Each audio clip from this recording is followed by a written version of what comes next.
જવાબદારી કાયમ વધારે લે છે અને લઈ અને એને નિભાવે પણ છે. આજે જે મેં શબ્દો સાંભળ્યા ને આજનો જે પર્વ છે ને મગનરામ મહારાજનો, મારા માટે ગૌરવ અને એક ઐતિહાસિક પર્વ છે અને ઇતિહાસ રચાવવાનું આ એક પગલું છે હો. એટલે આ શરૂઆત છે એમ સમજો કે આ શરૂઆત છે. જો શરૂઆત આવી હોય તો વિચાર કરો કે આગળ એનો વિકાસ કેવો હશે.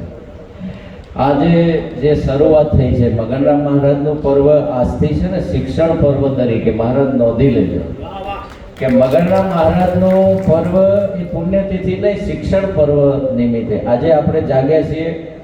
આજે આપણને ખબર પડી છે કે ભજન સાથે શેની જરૂર છે, ભજન સાથે શેની જરૂર છે એનો બીજ મગનરામ મહારાજના પુણ્યતિથિના નિમિત્તે. આ ભુવન છે ને એ ખાલી ઊંઘવા જમવા રહેવા માટે નથી. આ આશ્રમ એના પાછળ જે ઉદ્દેશ્યો છે ને, તમારા એક એક પૈસાનું દાન અને તમારી સેવા છે ને, ઇતિહાસ રચવાની છે એ હું જોઈ રહ્યો છું. આ ઇતિહાસ એટલે આ પાણી માટે એમને ખબર પડી કે આપણે પ્લાન્ટ જોશે. આપણું શિષ્યવૃંદ, આપણા સેવકો એ કંઈ કેલવામાં કોઈ મેળ આવે એવો આપણે આગવા પ્લાન્ટ જોશે આપણે. અને પીટીને કીધું કે ખૂટે ને આ બધું વ્યવસ્થા કરતા, તો હું બેઠો છું સાહેબ, આવા દાતારને તાળીથી વધાવો કે આ એવી જગ્યા છે ને અહીંયા એવું પર્વ ને એવો ઇતિહાસ રચાવવાનો છે એવું મને લાગી રહ્યું છે ને હું જોઈ રહ્યો છું એ દિશામાં. મેં ના કીધું કે કાનજી મહારાજે એક પગલું મૂક્યું છે ને એ જાણે રાવણની સભામાં અંગતે જેમ પગલું મૂક્યું હતું નાની ઉંમરે, સાહેબ કોઈની તાકાત નથી આ પગ હલાવી શકે. રાવણની આખી સભામાં ચેલેન્જ આપી હતી અંગતે, આ હું પગલું રોપું છું કે છે, અને આ પગ જો કોઈ હલાવી શકે આખા રાક્ષસ કુળમાં તમારી તમામ તાકાત લગાવી દો કે જો આ પગ હલાવીને બતાવે ને તો કે છે તમારે યુદ્ધ નહીં કરવું પડે, સીતાજી અમે તમને આપી દઈશું. બોલો, સેવક આટલી ચેલેન્જ લઈ લે, સેવક આટલી ચેલેન્જ લઈ લે તો કે હું આ પગલું મારું હલાઈ જવો સાહેબ. મારા રામની તો શું તાકાત છે તમને ખબર નહીં હોય, પણ એના સેવક તરીકે મને આટલું ગૌરવ છે કે આ પગલું કોઈ હલાવી શકે. બોલો, આખી સભાના મોટા મોટા મહારથીઓ તેઓ પગ હલાવી ના શક્યા અંગતનો. અને જ્યારે ખુદ રાવણ ઊભો થયો ને, અને જેવો પગ પકડવા ગયો ને તો અંગતે પગ લઈ લીધો કે છે તમારે પગ પકડવા હોય તો મારા રામના પકડો કે છે, તમારો ઉદ્ધાર થઈ જશે કે. વિચાર કરો કે અભિમાન છે ને મારો સદગુરુ ઉતારી શકે છે. શિષ્ય એવું કહે છે કે તમારે મારો પગ નહીં પકડવાનો. અભિમાન એ રાવણનું પ્રતીક છે. એટલે રાવણ જ્યારે પગ પકડવા આવ્યો કે છે તમે મારા ગુરુના પગ પકડો કે છે તો તમારો ઉદ્ધાર થઈ જશે. એટલે આજે હું તો કાનજી મહારાજને કાળો હીરો, કાળું સોનું કહેવાય ને કે કાચું સોનું હીરો, મેં જે દાડે નજર પડીને મહારાજ અને માતાજી બધા અને કોઈ પણ મા બાપ હોય દીકરા પ્રત્યે ચિંતા કરતા હોય, પણ મને એ વખતે ખબર પડી કે સુરાને કોણ શીખવે રણે ચડવાની રીત. આમાં કંઈ શીખવાનું નહીં હોય, મહારાજ સમય આ એ ગાત છે. અને જો આજે જે કરી બતાવ્યું કે જે સુરાને કોણ શીખવે રણે ચડવાની રીત, જેને પ્રાણ તજ્યા નહીં પ્રીત છે સાહેબ, જેને પ્રાણ હાથે પણ ઇતિહાસ રચ્યા છે. અને જે આ ધર્મ ભૂમિ અને આ દેશનું ગાયનું રક્ષણ કરે. તમને ખબર છે આખા ઇતિહાસમાં, આખા વિશ્વમાં બધા જે ધર્મો છે ને એમને બીજાને ધર્મ પરિવર્તન કર્યું છે. મુગલોએ કર્યું, ખ્રિસ્તીઓએ કર્યું, બધાને કર્યું તમે જુઓ. પણ સાહેબ હિન્દુ ધર્મે આજે ક્યારે કોઈને પરિવર્તન માટે મજબૂર કર્યો? હિન્દુ ધર્મે ક્યારે કોઈને એની પોતાની ખુમારી છે, ખાનદાની છે, પોતાના ઉપર ગૌરવ છે સાહેબ. કે એ જે વાત છે એમ આજે જે ભૂમિકા બંધાણી છે અને જે આ જગ્યા આ ખુલી છે ને, આમ તો તમે હું આ બાજુ જોઈ ના શકીએ એટલું નીચું અને એટલું બધું, પણ આજે તમારા લેવલ કરીને બતાવ્યું છે. મહારાજને તાળીથી બધાઓ ખરેખર. આજે તમે જુઓ કે હવે આ તો શરૂઆત છે, હજુ આપણે આગળ જોઈશું. પણ મહારાજ જે આગળ મહાપર્વ ઉજવવા જઈ રહ્યા છે, મહાપર્વ એ આવતા મહિનાની પૂર્ણિમા છે, એ એવું મહાપર્વ ઉજવાઈ રહ્યું છે ને એને આપણે એવું સજાવવાનું છે ને એવું દીપાવવાનું છે બધા મળી. વિરેન્દ્રસિંહને એમને કહું મહિનાના કપડો લઈને આવી જજો આમ તો હવે મહિનાના. કેમ કે એક કડી મને યાદ આવી મહારાજા પર્વની જ્યારે થતી હતી તૈયારી ત્યારે એ સંગીત થોડું આપજો સાથે. સજા દો ઘર કો ગુલશન કા મેરે સરકાર આए હે. એ ઝોપડીને પણ એવી કે સજાઈ દો કે છે કે લગે દુલ્હન સી. એ એક બે સરસ લીટી છે આપણે બોલીએ ને અમાર પછી ઉદયના એક ભજનથી હું સત્સંગની શરૂઆત કરું છું. પણ એ ઉદય રાજને ભજનથી આપણે આગળ પછી સત્સંગની શરૂઆત કરીએ એટલે બધા સાવધાન થઈ અને આ બે લીટી સાંભળજો. સજા દો ઘર કો ગુલશન સા મેરે સરકાર આए. સજા દો ઘર કો ગુલશન સા મેરે સરકાર આए.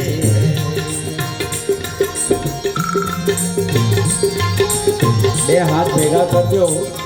આ ખાલી બે જ લીટી બોલું છું કેમ કે આવનારા પર્વની તૈયારી આજથી આપણે કરી રહ્યા છીએ. આખું કદાચ જરૂર પર ડાકોર સજાવવું પડે કે સાહેબ સંતાનના મહારાજને ત્યાં આ આશ્રમનું મુહૂર્ત થવાનું છે અને એનો પર્વ ઉજવવાનો છે એવું લાગવું જોઈએ કે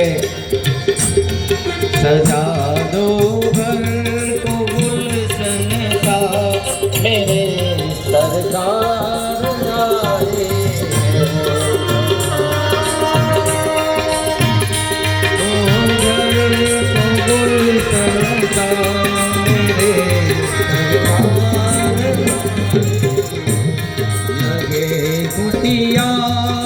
दुल्हन से मेरे सरकार आए.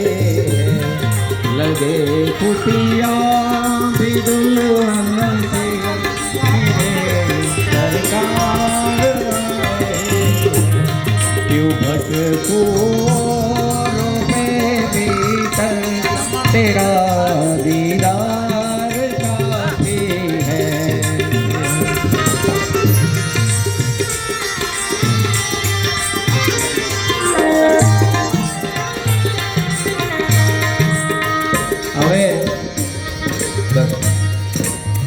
કાનજી મહારાજને હું કહું છું કે હવે લેપટોપ તમારા જોડે રાખવાનું. લેપટોપ અહીંયા દાતા નામ બોલે ને એનું નામ ટાઈપ થઈ જાય, ફોન ટાઈપ થઈ જાય ને પાછળ સરવાળો થઈ જાય કે આપણે કેટલો પોક્યા સાહેબ. એવું એક્સેલ શીટમાં એવું ડ્રાફ્ટિંગ અને એડિટિંગ અને સાથે સાથે એવું ઝડપી કામ થાય. આજે ટેકનોલોજીનો જમાનો છે અને આપણે ધારીએ ને પરિણામ લાવી શકીએ અને એનું આપણે એ દિશામાં જ્યારે આવા નવા યુવાનો કાનજી મહારાજ નહીં તમારા બધાના બાળકોમાં સાહેબ પૂરી ક્ષમતા છે. તમે એવું ના સમજતા કે આ એકનું કામ છે.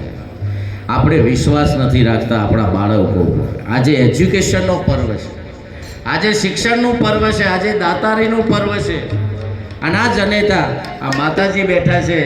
આજે હમણાં એક આપણે અમારે પ્રભાસિયા સાથે નથી આવ્યા પણ ઉદયસિંહ હાથે તાલ આપશે.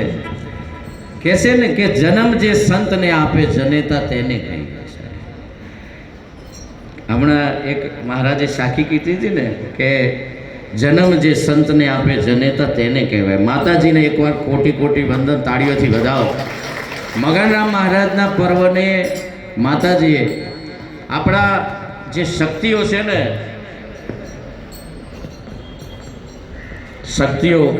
એ શક્તિઓ જે કામ કરે છે ને એ જે પરિણામ આપે છે. અમારે બા ક્યારના 500 રૂપિયા લઈ અને બા આગા પાછા થતા હતા. આજે 80 વર્ષથી ઉપરની થઈ પણ આ માહોલ જોઈને એમની આંખમાં નમીને એમને 500 એક આપણા વોટર જગમાં એ લખાવતા હતા. પણ બધાએ કીધું કે હમણાં શાંતિ રાખો. બારને એકવાર ઊભા થઈ બધાને જય ગુણવાચ કરો.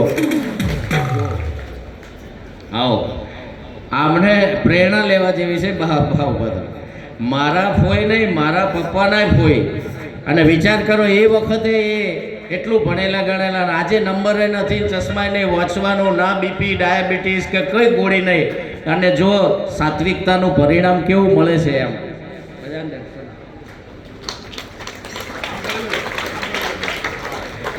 એટલે એમને પણ આ તમારો જે મહાકુંભ ચાલી રહ્યો છે એમાં જેમ ખિસકોલી કહે છે ને કે રામ સેતુ બની રહ્યો છે, તો કહે છે કે હું શું કરી શકું, આટલા મોટા મોટા પહાડો અને પથ્થરોનો પુલ બની રહ્યો છે, તો ત્યારે ખિસકોલી કહે છે કે હું છે ને બહાર રેતમાં આળોટીને મારા શરીરે જે રેત ચોટશે ને એ પાછી હું પુલ ઉપર જઈને ઠલવીશ કહે છે.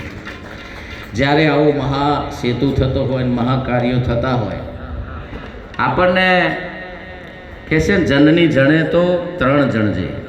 જો આપણી ભારતની સંસ્કૃતિની ડિગ્રી જો ડિગ્રી આપણી ભારતની સંસ્કૃતિ કઈ ડિગ્રીને ડૉક્ટર એન્જિનિયર તો ખરા જ, એ તો આ દેહનું બધું રિપેરિંગ કરે અને દેહના રોગ કાઢે, પણ સંત જનેતા જે એવી છે અને સંત જનેતાને ત્રણ જ લાયકાતવાળી ડિગ્રી આપી છે. આપણી સંસ્કૃતિમાં આપણા સનાતન ધર્મમાં ત્રણ ડિગ્રી મહાન કીધી છે કે હે જનોની સંત બોલે છે, હો દરેક જનેતાને સાવધાન કરે છે કે હે જનોની જણે તો ત્રણ જણજે.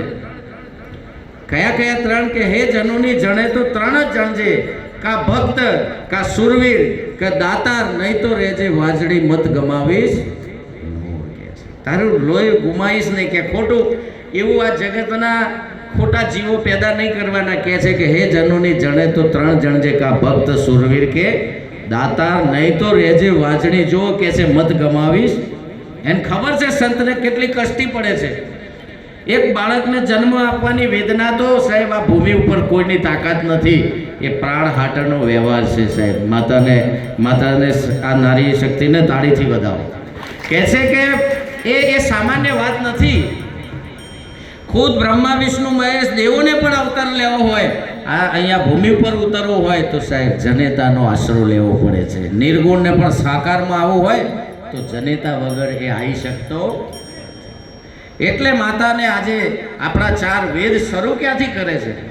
4 વેદ કયો કે 18 પુરાણ કહો, પણ વંદન ક્યાંથી કરે છે? માતૃદેવો ભવ, પિતૃદેવો, અતિથિ દેવો ભવ. અને એટલે અહીંયા સંતોએ કીધું કે જન્મ જે સંતને આપે જનેતા તેને કહીએ. અને એને સાથે લીટીમાં કીધું છે કે હે જનોની જણે તો ત્રણ જણ જે, કા ભક્ત, સુરવીર, કે જો આ પાઠશાળા છે અને સંત છે ને જનેતા છે. આ તમે ને હું દાતારી ના કરી શકીએ જો સંતનું સાનિધ્ય અને ભજનમાં ના ગયા હોય ને, સત્સંગમાં ના ગયા હોય ને. આ જગતમાં ઘણા ધનવાન છે ને ઘણાને ઘણું આપ્યું છે સાહેબ, હગા ભાઈને 1 રૂપિયો નથી આપે છે કોઈ, પાડોશીમાં નહીં, પરિવારમાં નહીં, દુઃખમાં નહીં, કોઈને કશું નથી આપતું. પણ સંત અને ધર્મસભા એવી છે, સત્સંગ એવું શીખવાડે છે. અને એ જનેતા અને સંસ્કાર આ સંતના સંગમાં જે આવે ને અને સત્સંગમાં જાય એ સાહેબ દાન કરી શકે, પુણ્ય કરી શકે, ધર્મ કરી શકે, સેવા કરી શકે, વંદન કરી શકે, નમન કરે. નમતા કોણ શીખવાડે? સંત શીખવાડે, ગુરુ મહારાજ શીખવાડે. હાથ જોડતા કોણ શીખવાડે? અને જો જેને સંગ હારો નથી ને એ ક્યાંય નથી નમી શકતા, કે નથી વંદન કરી શકતા, કે નથી ધર્મ કરી શકતા, સેવા કે પુણ્ય કરી શકતા. તમે જો એમના હાથ છૂટા હશે ને ફરતા હશે ગમે તેમ, એ પામર છે અને વિષય છે. 4 પ્રકારના જીવો ખરો ને, આ બધા વિષયો પામર હોય કે પોતે ભોગ ભોગવતા હોય ને ભોગના વિષયોમાં રચ્યા પચ્યા રહેતા હોય. આ બધા પામર અને વિષય છે સાહેબ. એને સુરવીર કોણ બનાવે? મારો સંત બનાવે, મારો સદગુરુ બનાવે.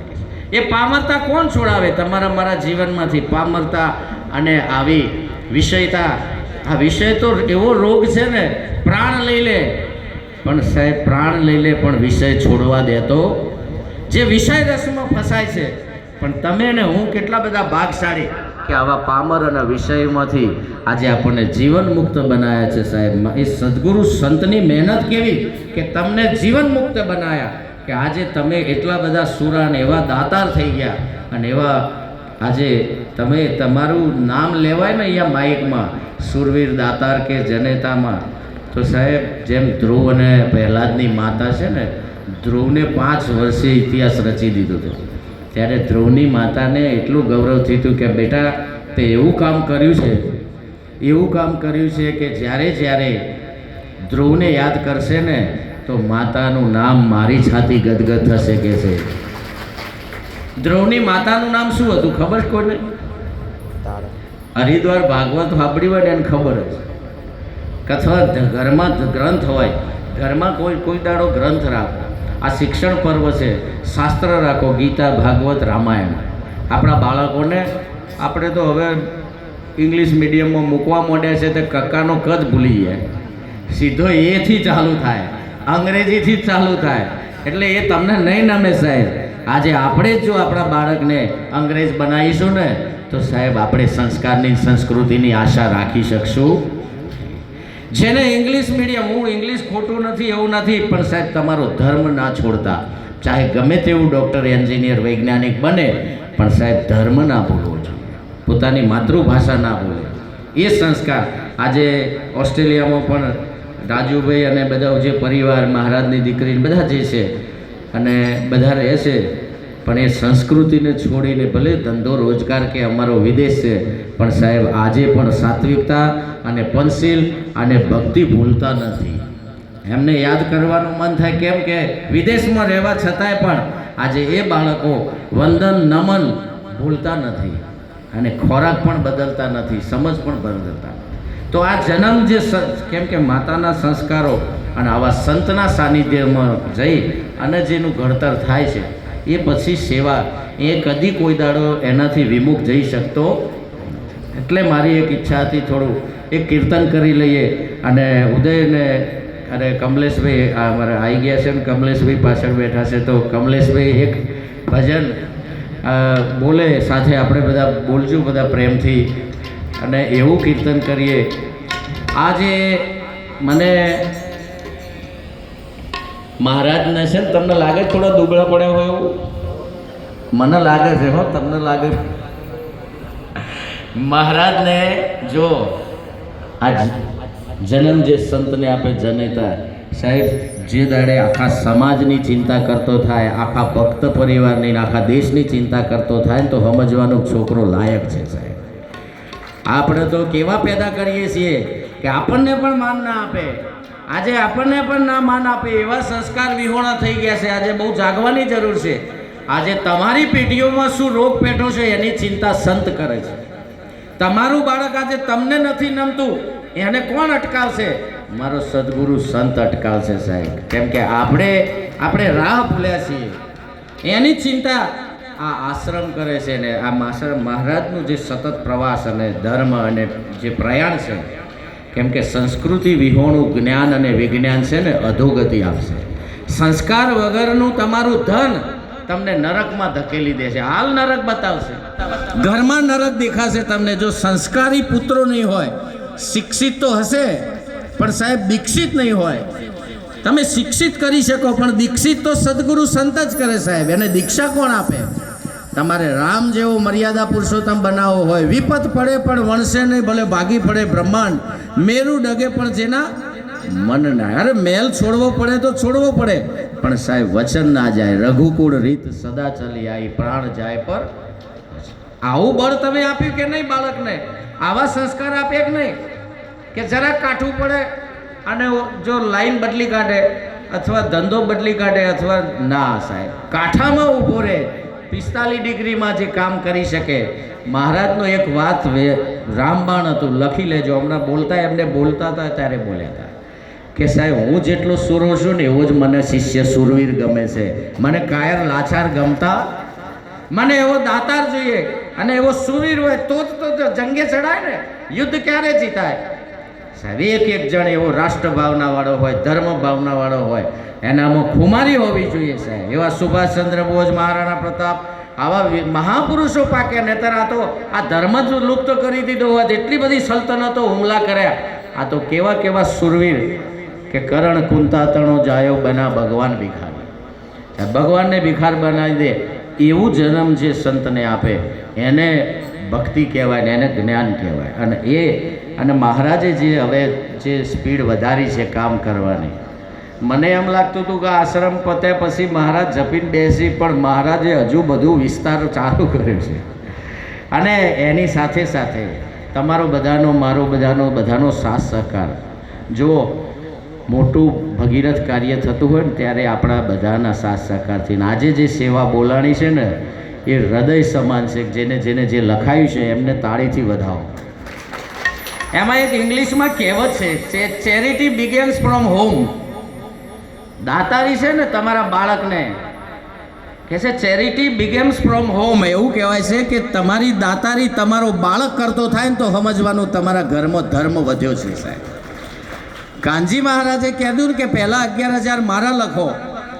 આજે પોતાની નોકરીની શરૂઆતનો પહેલો પગાર, અમારે ઘણા બધા વિદેશ રહે છે ને પણ સાહેબ નોકરી કરે ને બાળક પહેલો. અમારે જનકે મહારાજ, જનક હજુ 12મા ધોરણમાં નથી આવ્યો પણ વિદેશમાં એને થોડું કામ ચાલુ કર્યું તોય બોલો એને પહેલો પગાર મને મોકલ્યો હતો કે મહારાજને પહેલો પગાર ઓસ્ટ્રેલિયાથી મોકલ્યો. કે વિચાર કરો કે ચેરિટી બિગેન્સ ફ્રોમ હોમ. એવું કહેવાય છે કે સાહેબ દાતારી જે દાડ ઘરમાંથી શરૂ થાય. અને મહારાજના તો હગાન છોકરોનો સહીઓ બધો એવો મળ્યો છે વેવૈયો હતો આપણા દેગોવાળાએ પાછા નહીં પડ્યા. શું મોસાળમાંથી પણ સાહેબ દાતારી ને વેવૈયોમાંથી ને હગામાંથી ને એટલે મહારાજે એવા હગા એવા છે કે જે સાહેબ સુરાપુરા ને દાતાર વેવૈયો પણ હગા પણ એવા મળ્યા છે. કેમ કે જે તમે જે દાડે ધર્મ ધારણ કરશો સાહેબ તમારા ધર્મને વધારવાવાળા તમને મળી જશે. તમે જે દાડે લોભી થશો, પાપી થશો તો તમને પાપનું પોષણ કરવાવાળા તમને મળી જશે. તમે નક્કી કરો તમારે કઈ દિશા પકડવી. તમે જે દાડે પાપ કરશો તો પાપીઓ પણ મળશે તમને, લોભ કરશો લોભી મળશે, ચોરી કરતા શીખશો તો સાહેબ તમને ચોરમાં પણ નિષ્ણાતો મળી જશે, એવા મળી જશે.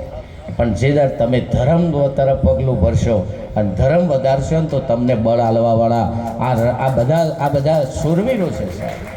તમે જે દિશામાં પગલું ભરો એમ તમારી સાથે સરકાર, સત્તા અને સંપત્તિ ચાલવા તૈયાર છે પણ તમારામાં તાકાત હોવી જોઈએ તમારે કઈ દિશામાં પગલું ભરવું. અને મહારાજે જે પગલું ભર્યું છે ઉપાડ્યું છે એ શિક્ષણ છે, જાગૃતિ છે, અંધશ્રદ્ધા. કેમ કે આ નિરાજ બાપુની એવી ભક્તિ છે કે ભક્તિની અંદર એવું જ્ઞાન છે. તમને ખબર છે શિક્ષણનું આટલું ભાર કેમ આપે છે?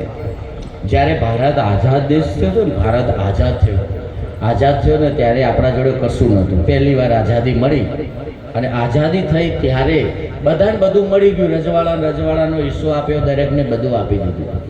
ત્યારે એક માણસ 2:30 વાગે જ્યારે આ સચિવો બધા જે કંઈ પણ વિધાનસભાનું સત્ર ચાલતું છે ને એ બધા 2:30 વાગે બધું વહેંચી બહાર નીકળ્યા. ત્યારે એક આવો શૂરવીર પગથિયે બેઠો હતો કે આજે જે કાયદા ઘડાઈ રહ્યા છે અને મને શું, મારા સમાજને શું આપ્યું, મને શું આપશે? મેં પણ આ દેશની આઝાદીમાં કે છે ભોગ એટલો જ આપ્યો છે. તો એ માણસ હક માટે દ્વાર પર બેઠો હતો. અને જ્યારે 2:30 વાગે બધા બહાર નીકળ્યા કામકાજ પતાવી ત્યારે એને હક માગ્યો સાહેબ. જાગૃત માણસ અને જ્ઞાની માણસ હક ક્યારે ક્યાં માગવો ને એ એનામાં જ્ઞાન હોવું જોઈએ. એને કીધું કે શું કાયદા ઘડ્યા તમે, એમાં અમારી જગ્યા છે કે નહીં? અમારા માટે તમે શું કહે છે? તમને તો ભૂલી જ ગયા, તમારા માટે કોઈ રાખ્યું જ નહીં. કે હેડો પાછા. સાહેબ બધું આખું સત્ર અંદર લઈ ગયો, કાયદામાં લખાયું કે બોલો તમારે શું જોઈએ છે. આખું સૂત્ર બેઠું હતું કે છે પણ સાહેબ એ વખતે માગવા વાળો આમની જેમ વકીલ હતો, બેરિસ્ટર હતો. એ વખતનો સાહેબ કાયદો અને જ્ઞાની હતો, વ્યવસ્થા જાણતો હતો કે હું શું માગું. ધન મિલકતો આજે વપરાઈ જાય, જમીન જાગીરી તો કાલે હોય ના હોય. પણ એને શું માગ્યું? એને કીધું સાહેબ તમારે આપવું જ હોય ને તો મારા સમાજને શિક્ષણ આપો. કે છે મારા સમાજને ભણવાનો હક આપો. અમને ભણવાનો હક નથી, અમને સ્કૂલમાં પ્રવેશ નથી. સાહેબ જો માગવાનું પણ એને કેવું માગ્યું? આખા સમાજ કેમ આવું માગ્યું? એને પૂછવામાં આવ્યું કે કેમ તમે શિક્ષણ માગ્યું? કે છે શિક્ષણ એ એવો પ્રકાશ છે, એવું જ્ઞાન છે કે જેમાં બધી દરિદ્રતા દૂર થઈ જાય, તમામ અંધકાર દૂર થઈ જાય. સાહેબ શિક્ષણની અંદર એટલી તાકાત છે. તમારું અજ્ઞાન, અંધશ્રદ્ધા, તમારા વ્યસનો, સાહેબ જ્ઞાન એ એવો પ્રકાશ છે કે જેનાથી આખા ઘરની દશા બદલાઈ જાય. જોજો તમે શિક્ષણની કેટલી કદર છે. અને એ જ આ ગુરુ મહારાજ એ જ કહે છે. ગુરુ મહારાજ પણ એક જ્ઞાન અને પ્રકાશ આપે છે કે તમારું બધું જીવન બદલી નાખે. આ એક જ્ઞાન હોય ને તો તમારે બીજા બધા જ્ઞાનની જરૂર પડે. તો આવું જ્યારે એને કહ્યું કે તમારે શું જોઈએ છે જે માગે, ત્યારે એને કીધું કે અમને, ત્યારે એટલો બધો જાતિવાદ હતો અને એટલું બધું હતું કે અમુક વર્ગને તો નિશાળમાં પ્રવેશ જ નહોતો. એ વખતે અમુક વર્ગને શાળામાં પ્રવેશ નહોતો, તમારે ભણવાનું જ નહીં. તમે ખબર છે ઘણો સમય આ નારીઓને સ્ત્રીઓને ભણવાનું જ નહીં, એમને સ્કૂલમાં પ્રવેશ નહીં. ત્યારે તમને ખબર છે નારી શક્તિનું સશક્તિકરણ ક્યારે થયું ઇતિહાસમાં? તમે સૌથી પહેલું સશક્તિકરણ નારીઓનો હક માગે તો, અને યાજ્ઞવલ્ક્યજીને ભરી સભામાં જનકની સભામાં કહ્યું હતું, એક જ નારી હતી ને એને હક માગે તો અમને શું આપશો તમે? ત્યારે ભરી સભામાં એને કહ્યું હતું કે અમને જો તમે ભણી ગણીને એમ બીએડ કરીને પ્રોફેસરો શિક્ષકો આજ સુધી કહે છે પુરુષો જ બધા આચાર્યો થાય છે, ઋષિઓ બધા પુરુષો જ થાય છે, અમને શું અમારામાં લાયકાત નથી?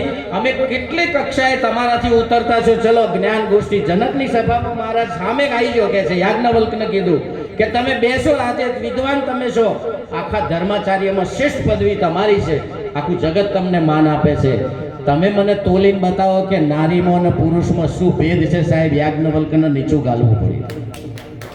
તમે નારી કોને કહો છો? તમે બ્રહ્મજ્ઞાની છો, તમે તત્વજ્ઞાની છો, હજુ તમારામાં ભેદ છે કે છે? સાહેબ એ હતી ગાર્ગી, ઇતિહાસ રચી દીધો. ગાર્ગી યાજ્ઞવલ્ક્યને આમ તો આખા ધર્મસભાએ બિરુદ આપ્યું હતું કે યાજ્ઞવલ્ક્યજી સર્વશ્રેષ્ઠ ધર્માચાર્ય છે. અને એ વખતે જનકજીએ પ્રતિયોગિતા રચી હતી કે હજારો ગાયો સોનાના શિંગડા સજાઈ હીરા મોતી ચડે, આજે જે જીતશે ને એ આ બધી ગાયો લઈ જશે. અને યાજ્ઞવલ્ક્ય એ વખતે એટલા બધા વિદ્વાન હતા, તડકામાં આ રીતે ગાયો ઊભી હતી, ઇનામ મળવાનું હતું. બધા ધર્માચાર્યો આખા વિશ્વના બધા એ વખતના બધા આવી ગયેલા.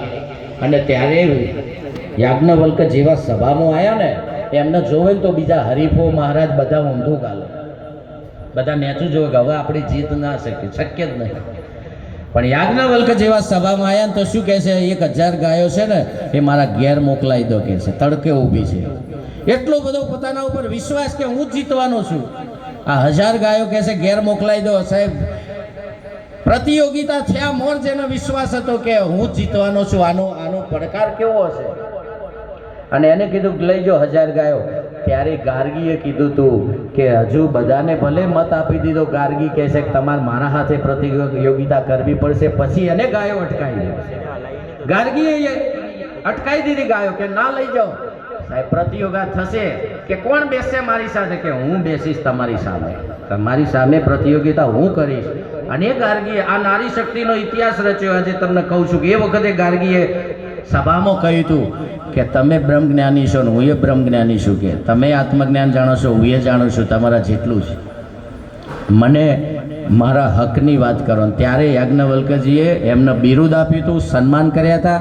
અને એમની શાળામાં સાહેબ એમને શિક્ષક તરીકે ભણાવવાની પદવી પહેલી વાર આપી હતી ગાર્ગીને નારી શક્તિમાં, કે આજથી તમે મારી સ્કૂલના તમે આચાર્ય થશો અને તમે ભણાવજો. અને ત્યારે કહેવાય છે કે સીતાજીએ હૃદયમાં સંકલ્પ કર્યો હતો કે હું આવા આચાર્યની કે શિષ્ય થવા તૈયાર છું. સાહેબ આ સંવાદ જોયો ને, આવી સભામાં જે ચેલેન્જ આપે છે ગાર્ગી, તો સીતાજી કહે છે કે મારે સીતાજી એમને આટલા શૂરવીર નહોતા થયા સાહેબ, જે ઘરમાં જ્ઞાન ગોષ્ઠીઓ થતી આવા વિદ્વાનો સાથે, સીતાજીએ ભરી સભામાં બાળપણથી બેસતા ઉઠતા સાંભળતા.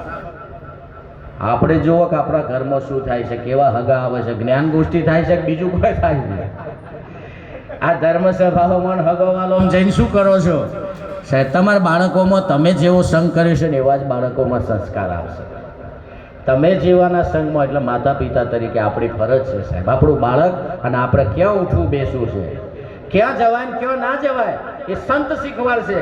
અમારે ગુરુને તો કેટલું કામ, અમારે મહારાજને તો કેટલું વર રાખે કે તમારા બાળકો તમારો પરિવાર કયો જવો જોઈએ ના જવો જોઈએ એનું તમે હોઈ જાઓ, પણ સાહેબ મારો સદગુરુ જાગતો હોય છે. તમારા ઘરમાં શું ચાલી રહ્યું છે એને સદગુરુ સંત જાગે. અને એટલે ગંગા સતીન પાનબીએ કીધું છું કે સંગત કરો તો તમે એવાની કરજો જે ભજનમાં રહેતું હોય ભરપૂર છે. નીચ સંગ ન કરીએ નીચનો કે છે, નીચ નક્કી નરકે લઈ જાય. એટલે સંત છે ને તમારો સંગ બદલી કાઢે, તમારો રંગ બદલી કાઢે, તમારું જીવન બદલી કાઢે. આજે ગૌરવ લઉં છું મગનરામ મહારાજની આ પુણ્યતિથિ નિમિત્તે સાહેબ. આજ આ પેઢીઓમાં આગળ સતારામ મહારાજ, મગનરામ મહારાજ સાથે હાલ વર્તમાનમાં કિરણરામ મહારાજ સાહેબ, તમારો સંઘ કયો પકડી રાખ્યો છે. અને કઈ રીતે આપણે 1-2 પરિવારને આપણું ઘર નહીં સાચવી શકતા, આજે 5 જિલ્લાઓમાં 5 થી 7 જિલ્લાઓમાં અને 700 થી 800 ગામોમાં પરિવારોને સાહેબ એક દિશામાં પકડી રાખવા એટલે કંઈ વગર મહેનત થતું હશે. આજે બધાને એક સંસ્કાર, એક રીતપીત આપવી, સંસ્કાર આપવાને શિક્ષણ આપવું. એટલે મહારાજને એકવાર તાળીથી વધાવો. અને બે લીટી બોલું. અમારે ઉદયરાજને અને ભાઈ સંગીત છે ને, હું તો આમ તો મહારાજને ને એમનો સંગીત ટીમનો અમારે વધારે ફાયદો લેવાનો હોય તો આપણે બધા લાભ લઈએ. બોલવાનો અને સત્સંગનો ભાવ તો ઘણો બધો છે, અનંત છે. પણ આજે ગૌરવની વાત છે કે જ્યારે જ્યારે સંતો મળે ત્યારે દાતારી શીખવાડે. તમને ખબર છે, મેં મારા જીવનમાં સૌથી મોટો હાર છે ને મહારાજ જોડે પહેરેલો છે.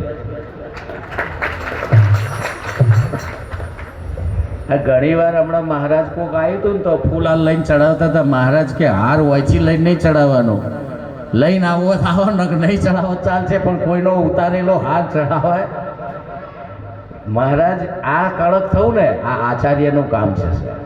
શિષ્યને ઘડવું, ટોકડા મારવા પડે. મૂર્તિ એમને નથી થતી, પથ્થરમાંથી મૂર્તિ થતી હોય એને સાહેબ ટાંકણા મારવા પડે. હથોડો અને ટાંકણા લઈ કે છે ને, પથ્થર કે છે, એક પથ્થર અંદર ફૂલે પૂજાતો તો આરતીઓ ઉતરતી હતી ને એક પથ્થરના પગમાં બધા ત્યાં જોડા ઉતારતા હતા. ત્યારે પથ્થર વિચાર કરતો હતો કે મોએ બેઠો ને જેને ત્યાં બધા પૂજે છે અને થાળીમાં પ્રસાદ ને દીવાબત્તી કરે છે એ મારો હગો ભાઈ છે. એ પથ્થર કહે છે કે અમે બે એક જ માતાના જન્મેલા છીએ, એક જ ખાણમાં અમે જન્મ્યા હતા અને ત્યાંથી અમને ક્રેનથી ઉઠાવી અને અહીંયા કારીગર લાવ્યો અને અહીંયા ભાગલા પડ્યા ને ટોકણો મારવાના ચાલુ કરે કે છે કે એક જ ભાઈ, એક જ ખાણના ને એક જ માતાના તમારે કેમ ટાંકણા ખાવા પડે? કે છે કે એને છેઠ સુધી ટોકણા ખાધા ને અમે બહુ સહન ના કરીએ. એને આખી મૂર્તિ ગણાઈ રહી ત્યાં સુધી ટાંકણા ખાધા. કે તમને શું થયું? કે અમને તો કાઠું પડ્યું, તમે આડા ફાટે. તે કે સાઈડમાં કરી દીધા. સાઈડમાં કરે એટલે એ આડા ફાટેલા બધા ચો ગયા, પગથિયામાં પથરા ગયા કે હવે વધેલા બધા ચો ગોઠવીએ, રસ્તામાં ગોઠવીએ ને. એટલે કહે છે અમે બે એક જ હતા, પણ શું થયું સાહેબ? ટાંકણા ખાય ને એ પ્રતિમા બને અને એ પૂજાય. મારો કહેવાનો મતલબ તમામ જીવો જે સાહેબ ગુરુના વચનો ટાંકણા રૂપી છે અને ગુરુના વચનો જે ઝીલે છે, ખાય છે. આ દીકરીને એક આરતીબાને ઊભા થો, એક બધા જય ગુરુમાં જ કરે સાહેબ. એક જ ટાંકણું મારી દઉં એને નિર્ણય લઈ લીધો કિરણબાને. એટલે મહારાજ આ દાખલો બેસાડું છું, પ્રેરણારૂપ છું. તમારા દીકરામાં એટલી તાકાત હોવી જોઈએ કે સાહેબ સંત અને સદગુરુ કે માતા પિતા કે અને સાહેબ ઊભો રહી જાય અને એ કે એમ કરે તો સમજવાનું તમે સંસ્કાર આપ્યા છે, તમે સફળ છો. તમને પૂછવાય ના આવે. ધર્મ કરવો હોય કે છે ને, ધર્મ હાથે ધરવું હોય માથું તો આવે દોડા દોડ. એવા સાચા રે સંતોને માથે ભક્તિ કેરો કે છે. ધર્મ હાથે ધરવું હોય માથું ત્યારે આવે દોડા દોડ. અને એવા સુરવીરો મહારાજે પકવ્યા છે. આ 1.5 કરોડ રૂપિયાનું આ તમે બધાએ જે કર્યું ને એ તમારી સુરવીરતા બોલે છે સાહેબ. મહારાજનો પુરુષાર્થ, તમારી દાતારી અને એમને પ્રચંડ કામ કરવાની. પૈસા આલીને છૂટાય છે પડે, અહીંયા રાત દાડો ઊભા રહેવું પડે. કારીગરો, મજૂરો, વ્યવસ્થા, તમારા આખો પરિવાર, માતાજી હોય, બાળકો હોય કે તમારા શિષ્યવૃંદો, આ એમનેમ નથી થતું. બધાને પોતાનો ફાળો અને સેવા, આખું ઘર એક રાગ થઈ જાય ને ત્યારે આવું સુંદર આયોજન થાય. અને કોના માટે પાછું? મને લઈ લાગતું મહારાજ તો ઘેર ખાતા હોય ને બેહતા હોય. મહારાજને તો બેહવાનો, જમવાનો, ઊંઘવાનો ટાઈમ નથી. સંત તો દોડતો જ હોય અને દોડે ને પેલું કહેવાય છે ને કે જે બાઇક વધારે દોડતા હોય ને એનો ટાયર ગરમ રહે અને એનો સાયલેન્સર પડી રહેલો બાઇકનો શું ગરમ થાય. પણ જે બાઇક વધારે દોડતું હોય અને જે ભેંસ દૂધ આપતી હોય ને એ કોક દાડો પાટું મારે પણ વગાડે ખરી. કોક દાડ તમારા પગ ઉપર એનો પગ આવી જાય. પશુપાલન તમે કરતા હશો પણ કેમ એમાં? કેમ કે એ કામ કરે છે અને બાઇક પણ ગરમ જે દોડતો હોય ને, મહારાજ કયો ગરમ ઠંડા થાય કેમ કે દોડે ને એટલે લોડ પડે ને બધાને. પણ કોના માટે? પરમારથ કે કાજ કે છે. સરોવર તરોવર સંતજન ચોથા વર્ષે મેઘ, પરમારથ કે કાજ ચારો દરિયા. એટલે આ પરમારથ અને આટલું મોટું પરમારથ કરવું. હું કહું છું કાનજી મહારાજ જેવો તમારા ઘેર ઘેર દીકરો એક એક એવો બનાવો કે સુરવીર હોય, દાતાર હોય. પોતાના પામર કોને કહેવાય? જો આપણા સંતોનું પહેલું પગથિયું છે ભક્તિમાં પામર. એક તો હક અધિકાર વગરનું લેવાની દોનત રાખે ને, આ બધા પામર સાહેબ. પુરુષાર્થ ના કરે, મહેનત ના કરે અને મહેનત વગર કોઈ આપે ને બેઠો બેઠો ખાય ને, તો આનું નામ પામર કહેવાય. અને એક મળેલું છે, કમાયો છે અને સાહેબ વિષયોમાં ભોગવે, હોટલોમાં ખાય, મહેફિલો કરે કે રખડી ખાતો હોય કે ખોટા માર્ગે વાપરે, તો આ બધા વિષય છે. આપણે જોવાનું કે આપણે ઘરમાં બાળકોને પામર બનાવે કે વિષય બન્યા છે. અને પામર વિષય ના બનાવવા હોય ને તો સાહેબ સંત અને સદગુરુનો સંગમાં રાખજો અને દાતાર બનાવજો. અને એ દાતાર એવો બને કે એના માટે મહાપુરુષો કીધું છે, જન્મ જે સંતને આપે જનેતા તેને કહેવાય. બન્યા ભગવાન ભિખારી કે છે, કરણ કુંતા તણો જાયો. કરણને એની માતાએ ખાલી જન્મ આપીને હાથ ફેરવ્યો તો ખાલી, પછી એનું મોઢું જોયું નથી. પણ સાહેબ ક્યાં જઈને ઉભો રહ્યો, ક્યાં પહોંચ્યો? તમે જુઓ, ભરી સભામાં ભગવાન પણ એનાથી બેવડા કે કાલે જો કરણ મેદાનમાં ઉતરશે ને તો આ યુદ્ધ પૂરું કરી દેશે. આ જનેતાનું એની અંદર બળ એવું પડે. એટલે આજે મહારાજે અમને પણ આ પ્રોગ્રામમાં સહભાગી બનાવ્યા. અમને પણ પ્રેરણા મળી કે હજુ પણ વધુ કામ કરવું જોઈએ. દરેક આચાર્યોને પણ પ્રેરણારૂપ છે મહારાજનું જીવન. દરેક આચાર્યોને પણ આળસ ખંચેરીને સાહેબ પોતાના એરિયામાં ક્યાં શું જરૂર છે. આચાર્ય એટલે કંઈ સામાન્ય પદવી નથી. આચાર્યને ખબર હોવી જોઈએ કે મારા ગામમાં વ્યસનનું ટકાવારી વધે છે કે ઘટે છે, શિક્ષણનું સ્તર ઘટે છે કે વધે છે, સંસ્કારો આવે છે કે વધે છે. તો આવું પ્રેરણારૂપ બધાને પ્રેરણા લેવાનો યોગ કરી આપ્યો. અને મહારાજે આપણને બધાને ભેગા કરી આવું સરસ ભગીરથ કાર્ય કર્યું. આજના આપણા અતિથિ વિશેષ પણ પધારે છે, એમને પણ વંદન. અને આટલું કંઈ મારી વાણીને વિરામ આપું. બોલો સદગુરુ મહારાજની, જેને કમલેશભાઈને વાણીની થોડી ફરજ પડી હતી, વાણીનો લાભ આપી કમલેશ.